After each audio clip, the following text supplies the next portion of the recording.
चलिए अति लघुत्तरीय प्रश्न भी शब्दों में उत्तर दे। राष्ट्रवाद क्या है? राष्ट्रवाद क्या है? तो राष्ट्रवाद क्या है? राष्ट्रवाद को हम लोग जानेंगे। राष्ट्रवाद क्या है?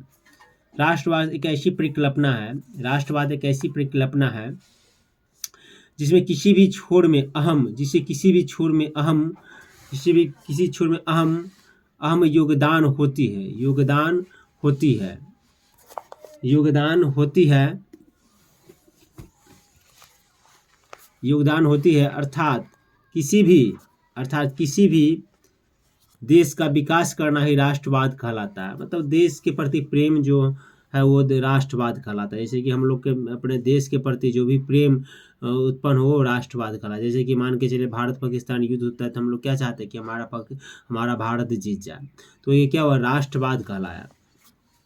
चाहे भारत इंग्लैंड मैच होता है, चाहे ऑस्ट्रेलिया भारत मैच होता है, तो क्या हम लोग सोचते हैं कि हम लोग का भारत मैच जीतता है, तो ये राष्ट्रवाद हुआ। मेजनी कौन था? अब है मेजनी कौन था? मेजनी इटली के एक साहित्यकार थे। इनका जन्म 1805 ईस्वी में हुआ। इनका जन्म 1805 ईस्वी में हुआ था। जो गणतांत्रिक विचारों के समर्थक थे।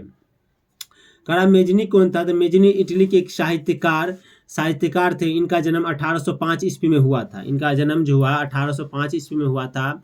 जो गणतांत्रिक विचारों के समर्थक थे एवं वे एक योग्य सेनापति भी थे। इटली के एकीकरण में मेजनी का महत्वपूर्ण योगदान था।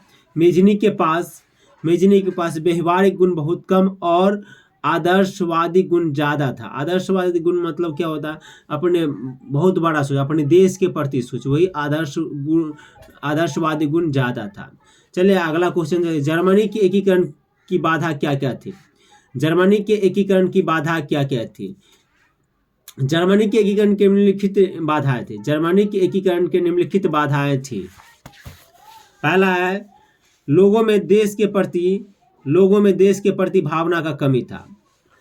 लोगों के देश के प्रति भावना की कमी था, मतलब कि अपने देश के प्रति प्रेम नहीं चाहता था कि मेरा देश आज़ाद हो। जैसे कि हमारा देश ही कैसे आज़ाद हो? हमारा देश महात्मा गांधी जी घर घर जाके सबको मोटिवेट किए, चरखा चला के सबके जाके मोटिवेट किए, तब जाके मेरा देश आज़ाद हुआ।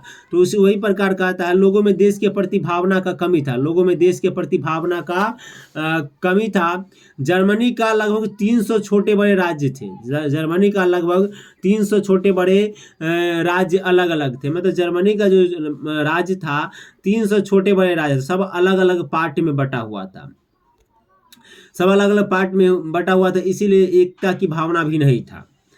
हाँ, जर्मनी में धार्मिक एवं राजनीतिक सामाजिक के आधार पर लोगों में ऊंच नीच की भावना थी। मतलब कह रहा है कि ऊंच नीच की भावना थी। सामाजिक के आधार पर लोगों में ऊंच नीच की भावना थी।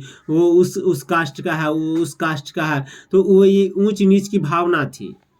धार्मिक एवं राजनीतिक कारण से भी। चलिए, शक्तिशाली राज्य कभी नहीं चाहता था कि जर्मनी का एकीकरण हो। मतलब शक्तिशाली राष्ट्र कभी भी नहीं चाहता था कि जर्मनी का एकीकरण। जैसे कि आप लोग देखते होंगे कि आपके गांव में जो अमीर आदमी होता होगा, वो गरीब आदमी जो रहता है उसको कभी नहीं चाहता है कि वो आगे बढ़े, हमेशा गरीब ही रहे, इसीलिए वो मेरा बात माने। तो उसी प्रकार का शक्तिशाली राज्य कभी भी नहीं चाहता था कि जर्मनी का एकीकरण हो। चलिए अगला क्वेश्चन देखते हैं। मेटरनिक युग क्या है? मेटरनिक युग क्या है? चलिए मेटरनिक युग के बारे में जानेंगे हम लोग। युग मतलब क्या होता है? जैसे कि पहले राज चलता था, राजा का राज चलता था, वो उसका युग होता था। जैसे कि रावण का युग, राम युग में सब जीना चाहता था, तो राम युग हो गया। उसी प्रकार मेटरनिक युग था, मेटरनिक का राज चल रहा था। मेटरनिक युग यूरोप में 1815 ईस्वी से 1848 ईस्वी के मध्य काल को कहा जाता है। मतलब 1815 ईस्वी से 1848 ईस्वी तक राज किया, इसीलिए मेटरनिक युग कहा जाता है। क्योंकि 1815 ईस्वी में, ऑस्ट्रेलिया के चांसलर मेटरनिक का वियन कांग्रेस सम्मेलन का नेतृत्व करने के साथ साथ ही मेटरनिक युग का शुरुआत हुआ। मतलब वियन कांग्रेस सम्मेलन का नेतृत्व करने के साथ साथ मेटरनिक युग का शुरुआत हुआ और 1848 ईस्वी की क्रांति के बाद मेटरनिक युग का अंत हो गया। मेटरनिक युग का क्या हो गया? अंत हो गया। मतलब 1848 ईस्वी के क्रांति के बाद मेटरनिक युग का अंत हो गया।